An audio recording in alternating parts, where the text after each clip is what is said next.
ಸೂರ್ಯನಂತೆ ಊರಿಗೆ ಚಂದ್ರನಂತೆ ಸೂರಿಗೆ ಬೆಳಗುತ್ತಿದ್ದ ನನ್ನ ಅಪ್ಪಯ್ಯ.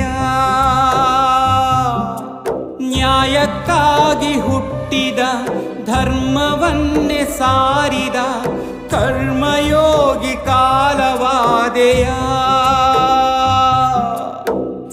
ಒಡೆಯನ ಹಾಗೆ ಬದುಕಿದ ಸಂತ ಕಾಣದ ಕರೆಗೆ ಹೂ ಎಂದ.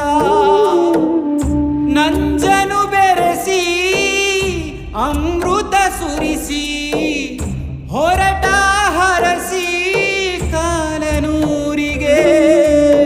ಅನ್ನ ಬಿಟ್ಟ ದೈವನು ಭೂಮಿ ಕೊಟ್ಟ ರಾಜನು ಹೇಳಿ ಬಿಟ್ಟ ವಿದಾಯವನು.